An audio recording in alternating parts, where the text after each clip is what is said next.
Bom, a pergunta que o João faz é uma pergunta que já tem aí, pelo menos, já se discute isso desde o século XVIII.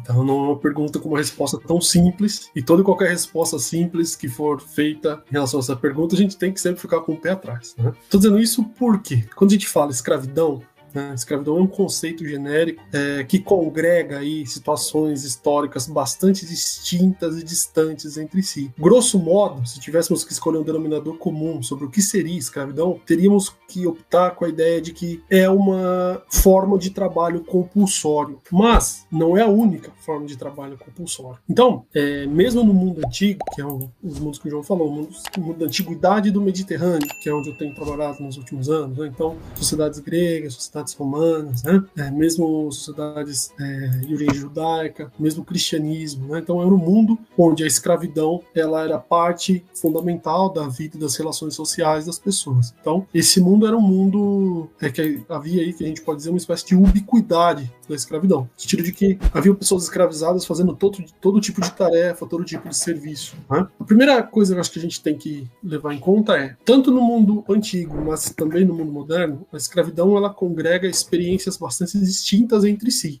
Por exemplo, no mundo romano, uma pessoa escravizada poderia tanto ser uma pessoa escravizada que trabalhava na mineração, que é um serviço extremamente pesado, brutal, insalubre, mas também uma pessoa escravizada poderia ser, sei lá, um funcionário da casa do imperador, que arrumava a casa, deixava tudo arrumadinho, limpava, etc, etc. Bom, então veja, só por esse ângulo, a gente já percebe que a própria ideia de uma escravidão ela é muito heterogênea, né? As experiências que a gente chama de escravidão são heterogêneas entre si. Bom, a segunda questão que eu comentei é: escravidão é uma forma de trabalho compulsório, mas existem outras formas de trabalho compulsório. Servidão por dívidas, não é? Então, quer dizer, o que diferencia a escravidão? Bom, muito já foi escrito sobre isso, né?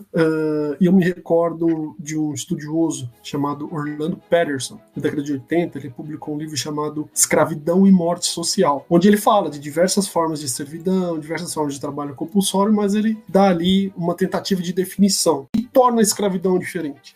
Segundo Orlando Patterson, a escravidão não é apenas um braço que trabalha de maneira forçada. Então você tem um arranjo social onde você tem um poder unilateral, quer dizer, uma pessoa exerce o poder sobre a outra de maneira unilateral, do ponto de vista legal, amparado pela lei. Você tem também uma espécie de morte social, porque toda a vida que a pessoa tem antes de ser escravizada, ela é apagada, ela torna-se algo, há um processo de objetificação da pessoa escravizada. E uma da terceira característica seria justamente uma espécie de alienação social, no seguinte sentido: a pessoa escravizada não tem parentes, ou não pode ter, não é? Isso é uma contradição, naturalmente, que vai ser explorada por vários proprietários escravistas. Então, na medida em que uma pessoa escravizada não pode, por exemplo, ter um filho, ela é privada de direitos civis básicos, ela não pode casar, você não pode contrair matrimônio, ela não pode ter um filho, porque o filho dela é propriedade do proprietário escravista. Ele vai ser negociado, vendido embora, certo? Então isso já vira uma margem de um artefato para o indivíduo, para o proprietário escravista negociar, chantagear, assediar a pessoa escravizada. Então assim, a escravidão,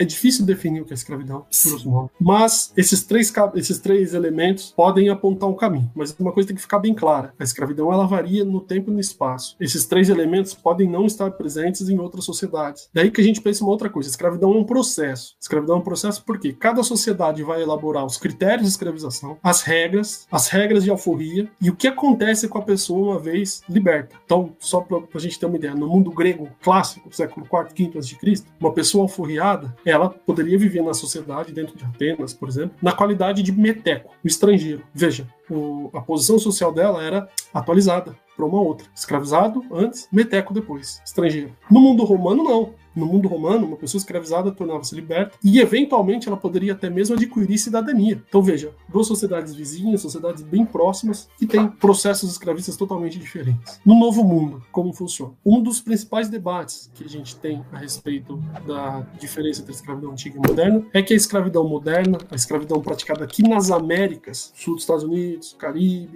as Ilhas Britânicas, Brasil, América do Sul, a escravidão moderna ela tem um componente étnico-racial, é uma escravidão racista. Então, isso é uma característica que, de certa forma, vários autores já enfatizaram isso. Muito embora a gente também não possa pensar que no mundo antigo não houvesse nenhum tipo de prejuízo étnico, porque havia vários prejuízos étnicos. Tá? Então, é algo que não sei quanto diferenciaria uma da outra. Mas, grosso modo, para a gente manter uma denominação, poderíamos pensar o seguinte: cada sociedade cria suas próprias regras sobre a escravidão. Cada sociedade vai fazer da escravidão um processo muito particular, muito peculiar. A escravidão praticada nos Estados Unidos é bem diferente da escravidão praticada aqui no Brasil, por exemplo, sul dos Estados Unidos. Né? Digamos assim, o horizonte de expectativas da pessoa alforriada eram bem diferentes de umas e de outras pessoas. Né? Aqui no Brasil, por exemplo, era uma liberdade muito frágil. Né? As pessoas eram escravizadas, né, o tempo todo. Vi de Luiz Gama